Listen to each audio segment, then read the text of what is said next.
Popescu here today with another episode of Ask Dr. Adriana. I'm going to be talking today about a topic that's very dear to me, which is the topic of energy healing. This is something that earlier in my life, I had no idea was even a thing that even existed. When I thought about going into the field of psychology, I thought I would be talking to people about their problems and helping them to find solutions to their problems and feel supported and all of that. And fast forward many years later, and it's taken a very different turn, my career, because I have become involved so much more so in holistic healing, which really does look at everything through the lens of physical, mental, emotional, and spiritual. And really the common thread that runs through all of it is energy. We are energetic beings. You know, it seems like we're solid. It seems like the chair you're sitting on is solid matter, but in fact, it's energy. It's, you know, think of your high school chemistry classes and physics classes. It's electrons moving around. It's waves of light. Light also can be particles. And energy is always in motion.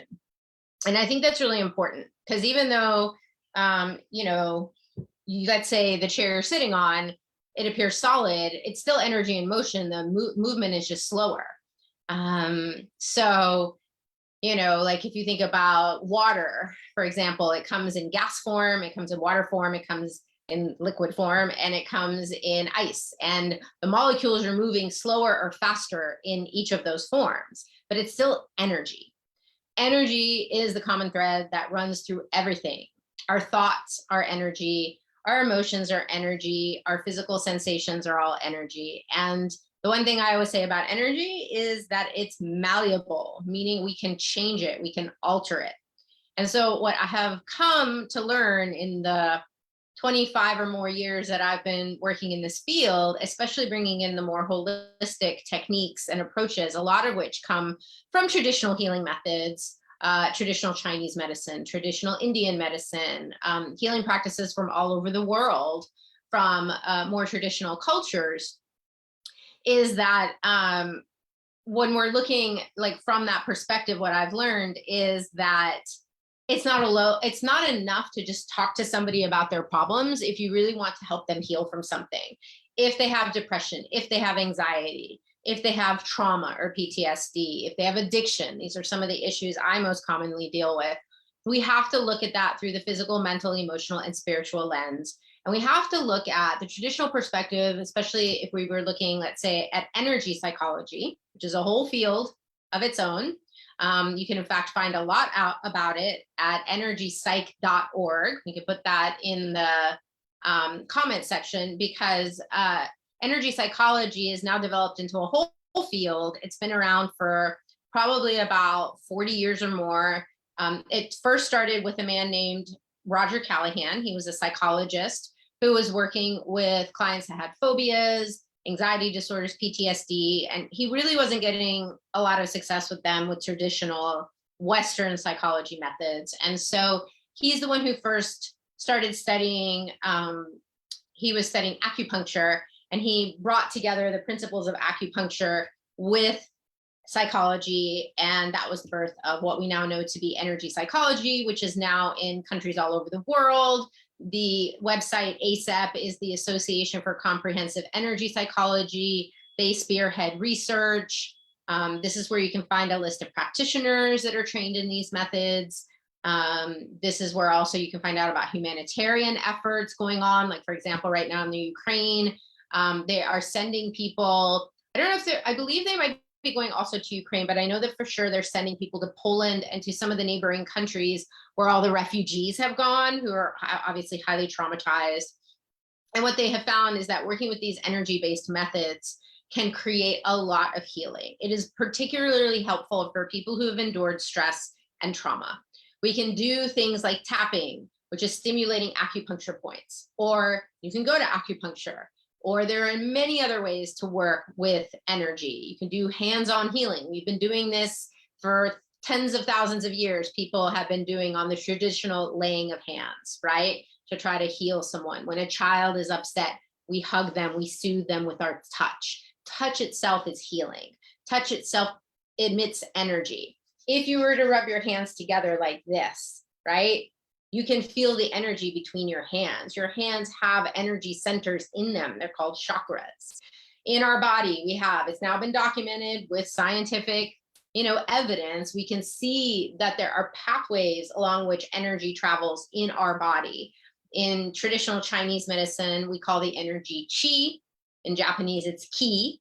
And this energy flows along meridians, which are like pathways, kind of like your blood vessels that run through your whole body, from your feet to your hands, through your different organs, up and out your head. In the Indian system of medicine, we have chakras, which are more like circular energy centers. We have 7 of them. We have different nadis, which are other ones throughout our body, like what I was saying about the hand chakras.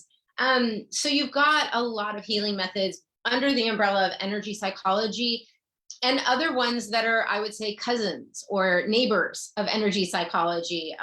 Reiki, touch for health. These are methods that you often see. Actually, touch for health and healing touch are very popular in hospitals. Nurses are using touch to help their patients who have had injuries, illnesses, whatever it is. In fact, the first time I learned about energy was really in massage school. I had an interesting derail after I finished college, very traditional Ivy League education, learned everything there was to learn about sort of traditional psychology from the Western perspective. And then when I was in Colorado taking a break before I went to grad school, I started getting really sick.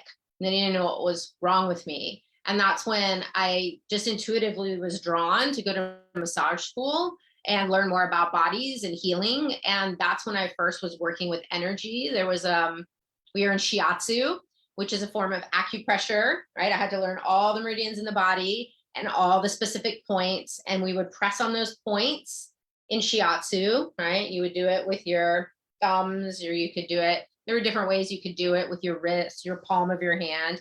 And you would stimulate those points along someone's meridians, and what it would do is it would balance the energy in the body, because the idea that comes from 5,000 years of traditional Chinese medicine is that any kind of imbalance in the flow of energy, whether it's too much going down a particular pathway, not enough, or it's stuck somewhere or blocked somewhere, will create the condition of dis-ease or disease. And the principle they use is that if you can remove those energetic blockages, then the body is restored to health and can heal itself. So that's what they're doing when they're putting those needles in those certain points. Okay. So, so many different things to say. I know I'm kind of all over the place, a little ADD with this, but there's so much I want to convey. So in massage school, I learned Shiatsu. I learned Polarity Therapy, which was holding 2 different points on the body and letting off, sometimes on opposite sides of the body, one on the left, one on the right, so that you could allow the energy to start moving between your 2 hands. So you could connect the 2 parts of the body. What can happen sometimes with people is they get homolateral, meaning that the energy is only flowing down one side of their body and it's not connecting to the other side. This also happens in the brain, where the left and the right sides of the brain are not really communicating very well. And one of the interesting things, as an aside on that, is that there's this one hands-on energy work called access bars. And one of the things that they have found is that when people are stimulating these points on the head, that it's actually creating more coherence, meaning that the different parts of the brain are all now connected and communicating to each other in a healthier way, rather than sort of isolated and cut off. What you can have as far as imbalances in the brain is you can have parts of the brain that are overly active, like people who have had a lot of trauma have an amygdala or an emotional center of the brain that's overactive and getting set off all the time with a fight, flight, freeze response in situations that are not really life or death situations. So hands-on energy work can change the way the brain functions. It's been documented with EEGs. It can also change the brain waves themselves.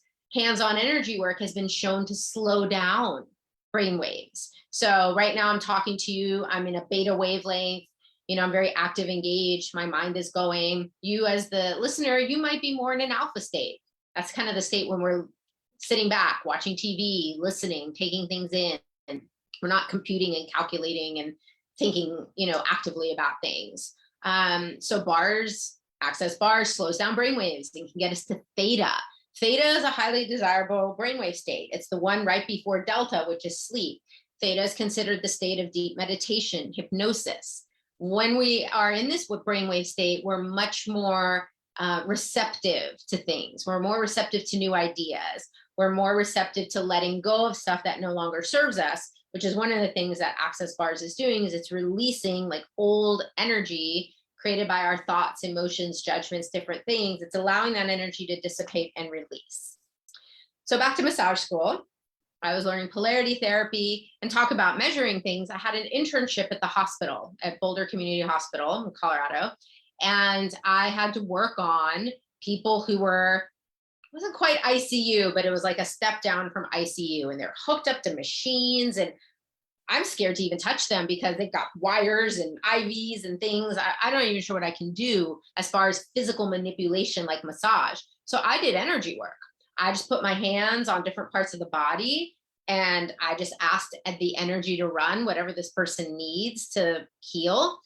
And because they were hooked up to machines, I could see the physical, how my physical touch and the energy that I was being and running was creating a change in their heart rate, in their respiration, in their oxygen levels. Everything was calming down. And there was a this felt sense, because I know a couple of them couldn't even talk. They weren't even awake. I just felt this sense of relaxation, this sense of calm, just from laying my hands on there and watching on the machine. It was really, really cool experience. And it showed me the power of healing and the power of energy healing. So being very excited about learning about all of this, I decided to go a totally different direction with grad school, and ended up coming here to California, to Silicon Valley, and going to a school called the Institute of Transpersonal Psychology. That is where I did things like, aside from all your traditional psychology classes you need to take to become a licensed psychologist, I learned yoga. We did a year of yoga, and we learned about the different chakras, and we learned about how yoga moves energy around and can release energy. I did a year of Aikido, which is martial art, but it's also very much based on energy and the movement, the energy of movement, right?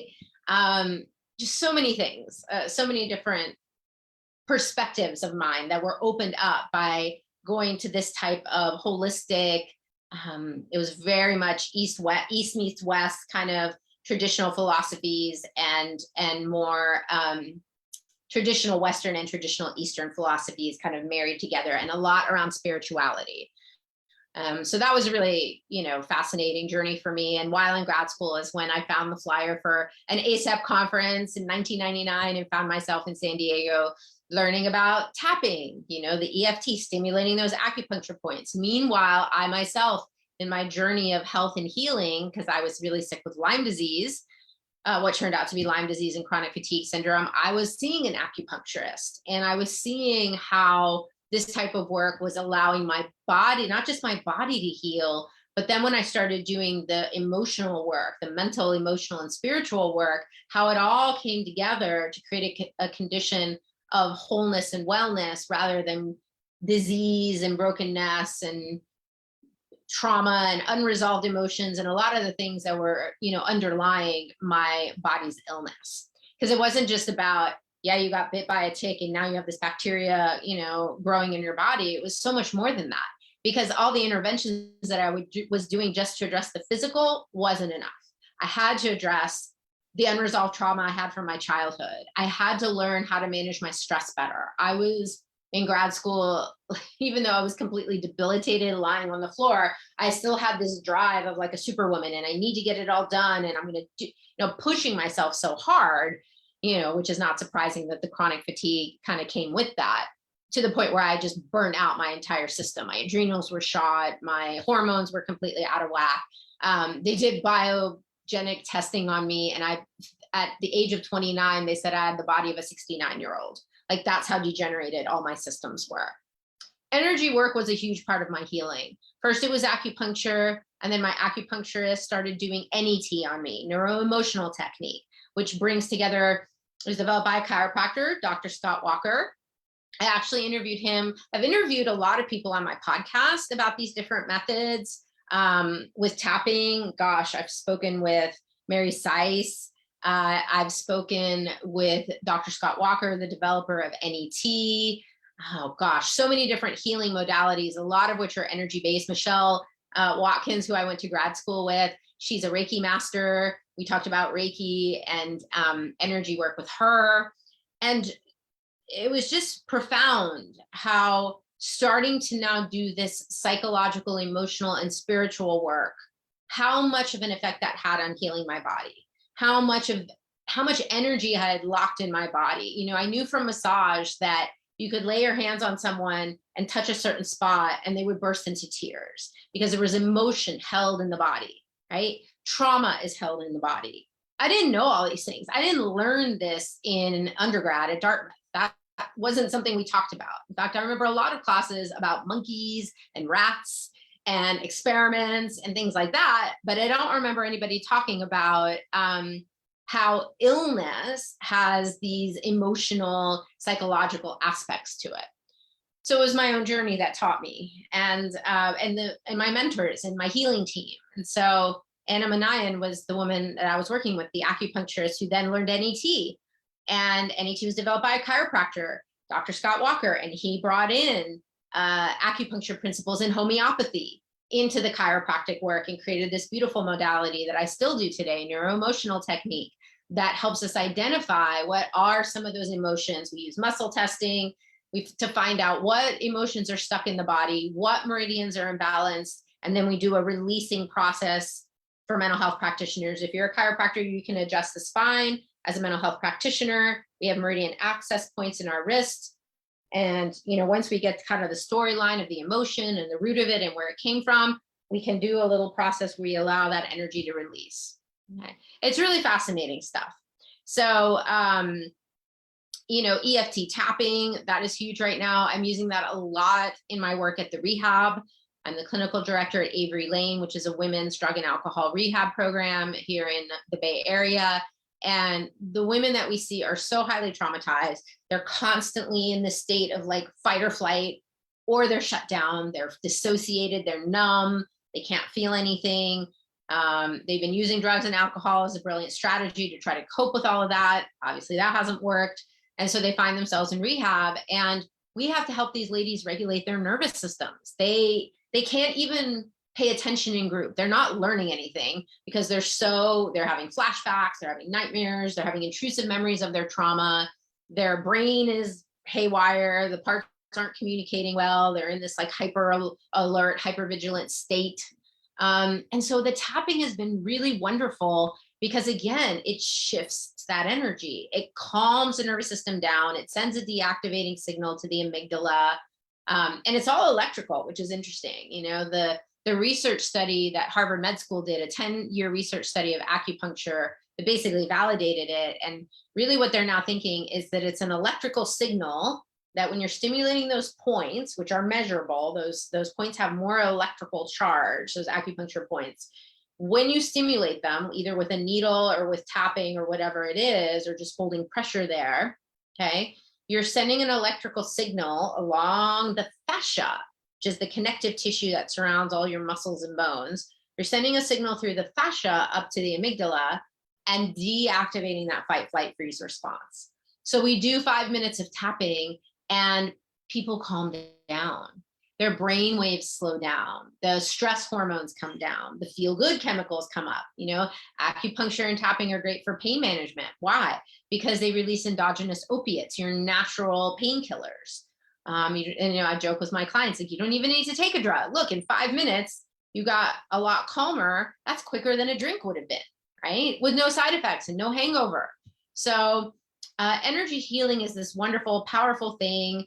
I was inspired to talk about it today because we have coming up here next month, I believe in October, we have access consciousness, which is another modality that I do a lot of. It's hands-on energy work, like the bars and all these other energies we can run on bodies, often on chakras or different areas of the body.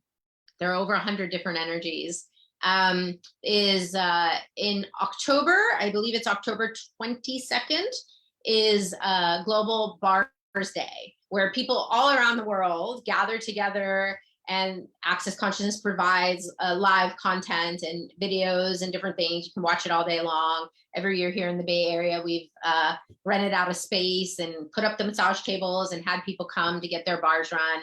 And there's something that happens when you have that many people all around the world collectively. We know this from prayer and meditation. There have been studies that have been done when you get large groups of people all focusing their energy and attention on one thing.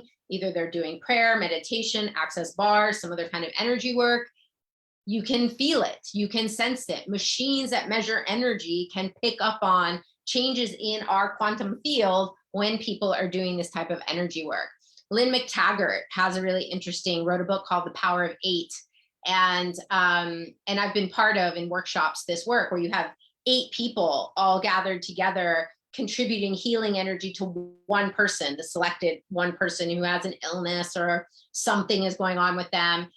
And when you get the reports from the people, they're like, I feel better now. Something shifted for me. All from intentional energy being directed at them. Positive thoughts, meditations, loving kindness meditations. All of these things have effect. Because the reality is you're an energetic being in a body, but your energy field extends far out past your body. Your heart variability, like they can measure your heart rate variability. Your heart can be measured 3 to 6 feet out in front of you.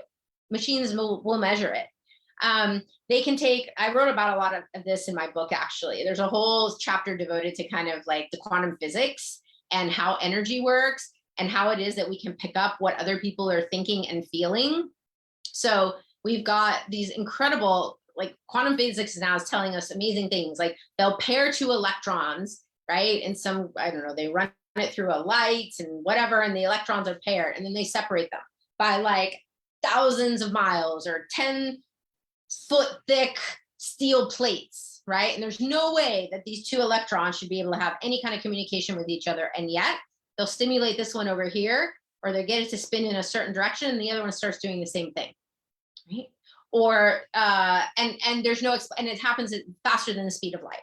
That's how instantaneous energetic communication is. And then they have twin studies or other paired people studies, and they'll show like a flashing light at one, and then they're separate. They're in separate rooms, separate locations. And one twin or person is getting like a light flickering at them, and they're measuring what part of the brain is getting activated by that light flashing at them. And then they look and they measure at the same time the other twin or person who's not getting a light shown at them. Their brain is also lighting up in the same area as the person who's seeing the light.